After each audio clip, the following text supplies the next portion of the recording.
आज़ादी के समय इंडिया में लगभग 550 से ज़्यादा देसी रियासतें थीं, लेकिन इन देसी रियासतों का भारत में एकीकरण करना बहुत ही मुश्किल कार्य था।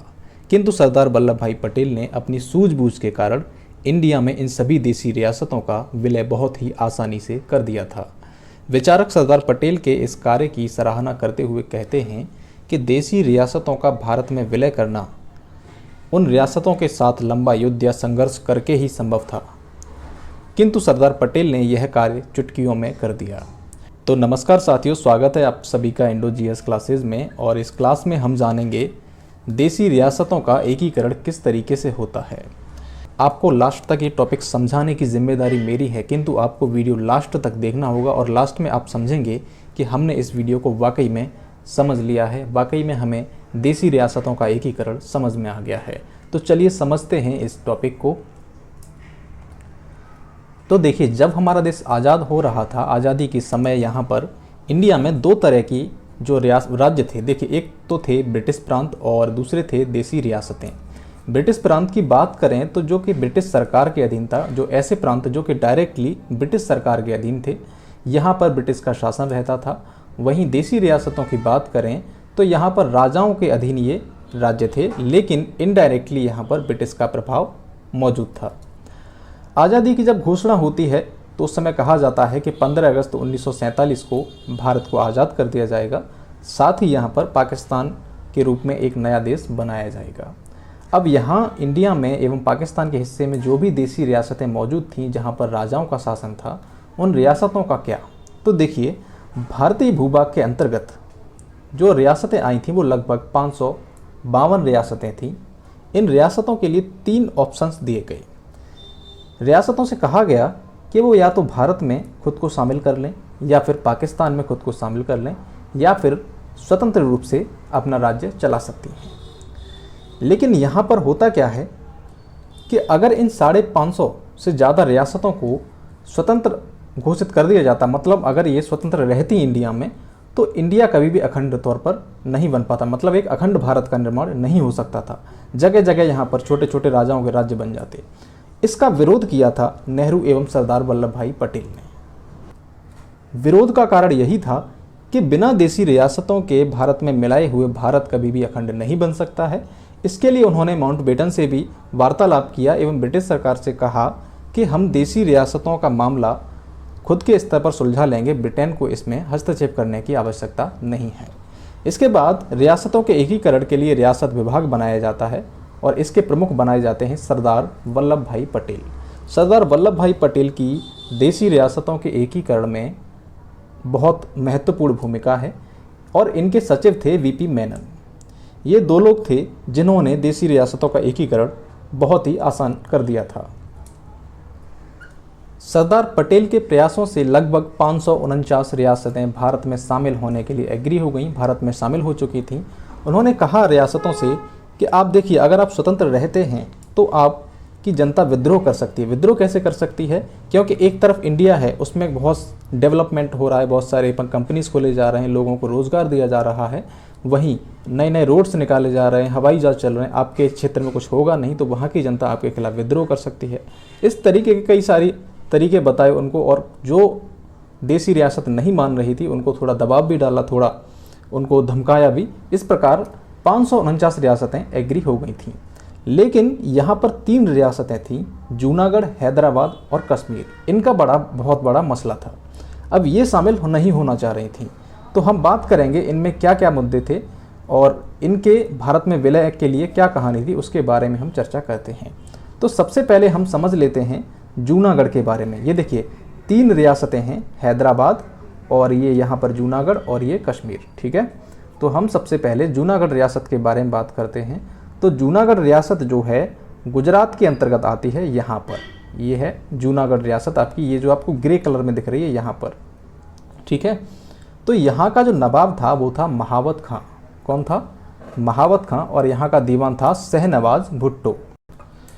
यहाँ की अगर रियासत की बात करें हम जूनागढ़ रियासत की, तो जूनागढ़ रियासत जो है भारत की जो अन्य रियासतें थीं जो कि भारत में विलय कर चुकी हैं, मतलब भारत का हिस्सा बन चुकी हैं, तो जूनागढ़ रियासत की जो सीमाएं हैं वो भारत में बहुत ज़्यादा अंदर तक मिली हुई थी।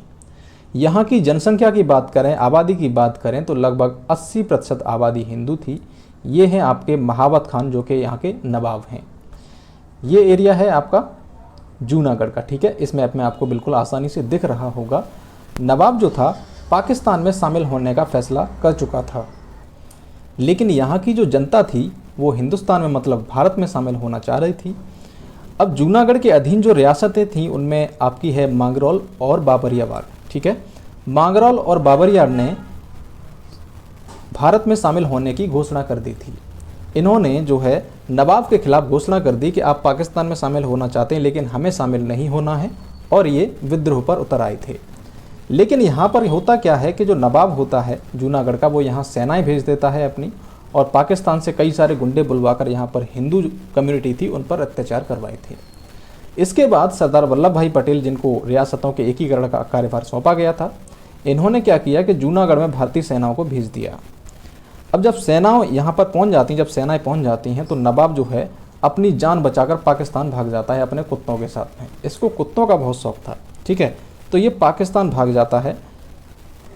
इसके बाद होता क्या है कि जो जूनागढ़ है वो इंडिया का पार्ट बन जाता है, और वहाँ पर 20 फरवरी 1948 को एक जनमत संग्रह करवाया जाता है, अर्थात वहाँ के लोगों को वोटिंग कराई जाती है कि आप भारत में रहना चाहते हैं या पाकिस्तान में जाना चाहते हैं, क्योंकि वहाँ पर 80% जनसंख्या जो थी वो हिंदू थी, और इसलिए वहाँ पर सबसे ज़्यादा वोट इंडिया के पक्ष में पड़े थे, जबकि केवल 91 वोट जो थे वो पाकिस्तान में पड़े थे, पाकिस्तान के पक्ष में पड़े थे। तो ये था हमारा जूनागढ़ का मामला। अब हम समझते हैं हैदराबाद रियासत के बारे में। तो देखिए, हैदराबाद रियासत जो थी भारत की सभी रियासतों में से सबसे बड़ी रियासत थी। हैदराबाद का एरिया ये आपको ग्रे कलर में दिख रहा होगा। यहाँ का जो शासक था निज़ाम मीर उस्मान अली, इसको हम निज़ाम भी कहते हैं। हैदराबाद की इस रियासत में जो अधिकांश जनता थी वो हिंदू थी, जो कि भारत में शामिल होना चाहती थी, लेकिन पाकिस्तान में शामिल होना चाहता था निज़ाम पाकिस्तान में शामिल होना चाहता था। इसीलिए उसने क्या किया, यहाँ पर भारत को जो हैदराबाद से मूल्यवान धातुएं जो निर्यात की जाती थी, मूल्यवान वस्तुएं जो इंडिया को दी जाती थी, उसने उन पर प्रतिबंध लगा दिया। साथ ही हैदराबाद में जो भारत की जो रुपया थे, भारत की जो मुद्रा थी, उस पर बैन लगा दिया, और पाकिस्तान को 20 करोड़ का सहायता दिया इसने, किसने, हैदराबाद रियासत के नवाब निज़ाम ने। और हैदराबाद में जो हिंदू कम्युनिटी थी उस पर बहुत ज़्यादा अत्याचार करवाने लगे थे ये लोग। इसके बाद होता क्या है कि सरदार वल्लभ भाई पटेल निज़ाम को लगातार समझा रहे थे कि आप इंडिया का पार्ट बन जाइए, वहाँ की जनता को परेशान ना कीजिए, आपको कई तरीके की रियायतें भी दी जा सकती हैं। लेकिन निज़ाम जो है किसी भी बात पर झुकने के लिए राज़ी नहीं थे। फिर होता क्या है कि सरदार वल्लभ भाई पटेल ने यहाँ पर सेनाएं भेज दी और ऑपरेशन पोलो चलाया था। कौन सा ऑपरेशन चलाया था? ऑपरेशन पोलो। हैदराबाद के विलय के लिए ऑपरेशन पोलो चलाया गया था। यहाँ पर सरदार वल्लभ भाई पटेल ने कहा था कि निज़ाम को आभास करा दो कि अब भारत की सरकार के धैर्य की सीमा समाप्त हो चुकी है। इसके बाद जब हमारी सेनाएं हैदराबाद पहुँचती हैं तो कई दिनों तक, मतलब 3 से 4 दिनों तक हैदराबाद के जो निज़ाम हैं इनकी सेनाओं के साथ में सशस्त्र संघर्ष चलता है। उसके बाद निज़ाम आत्मसमर्पण कर देते हैं और भारत का अभिन्न अंग बन जाता है हैदराबाद, और बाद में इन निज़ाम को सम्मानपूर्वक हैदराबाद का गवर्नर बनाया जाता है। अब ये पहले ही बात मान लेते सरदार वल्लभ भाई पटेल की तो ये नौबत नहीं आती। अब हम देखते हैं कश्मीर रियासत के बारे में। तो देखिए, यहाँ के जो शासक थे वो हिंदू थे और यहाँ की जनता जो थी 78% मुस्लिम कम्युनिटी से थी। यहाँ के राजा उस समय थे महाराजा हरी सिंह, और इन्होंने डिसीजन किया कि ना तो हम भारत में शामिल होंगे ना ही पाकिस्तान में शामिल होंगे, हम स्वतंत्र रहना चाहते हैं। किंतु होता क्या है कि यहाँ पर पाकिस्तान जो है लगातार इन पर दबाव डाल रहा है कि आप पाकिस्तान में शामिल हो जाइए, लेकिन इंडिया ने यहाँ पर इनको एक विलय पत्र दिया कि आप यहाँ पर शामिल हो जाइए हमारे इंडिया में, लेकिन इन्होंने अस्वीकार कर दिया उसको। पाकिस्तान जो है यहाँ पर बहुत ज़्यादा दबाव डाल रहा था। इसी क्रम में पाकिस्तान की ओर से बहुत सारे हथियारबंद कबीलाई समूह और उसमें सैनिक भी शामिल थे पाकिस्तान के, ये आते हैं और कश्मीर की ओर आक्रमण करना प्रारंभ कर देते हैं। और वहाँ पर इन्होंने बहुत ज़्यादा विध्वंस मचा रखा था, वहाँ की जनता को बहुत ज़्यादा इन्होंने मारकाट मचा दी थी। इसी क्रम में जो महाराजा हरि सिंह होते हैं, इनको अपनी जान की भी पड़ी थी, अपने राज्य की भी पड़ी थी। फिर इनके मन में एक ही सवाल था कि कैसे भी अपने राज्य को बचाया जाए, खुद को बचाया जाए, और इसका एक ही उपाय था कि भारत के साथ में समझौता कर लिया जाए, भारत में कश्मीर का विलय कर लिया जाए।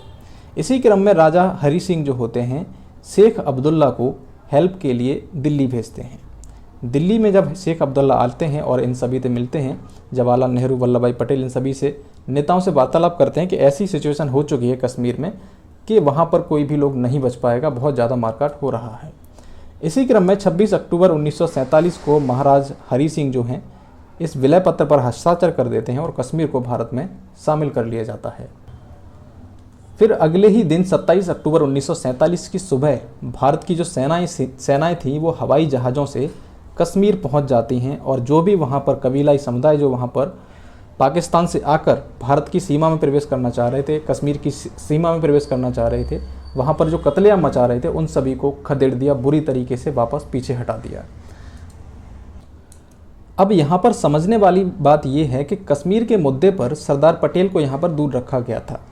यहाँ बात ये थी कि नेहरू जो थे उन्होंने कश्मीर का मामला अपने हाथों में ले रखा था। उन्होंने कहा था कि हम इसको सुलझा लेंगे, किंतु यहाँ पर एक बात यह है कि रियासत विभाग के प्रमुख थे सरदार वल्लभ भाई पटेल। अब इसके प्रमुख होने के नाते यह कार्य सरदार वल्लभ भाई पटेल को करना चाहिए था, लेकिन ये कश्मीर का जो मामला था वो नेहरू ने अपने हाथों में ले लिया था।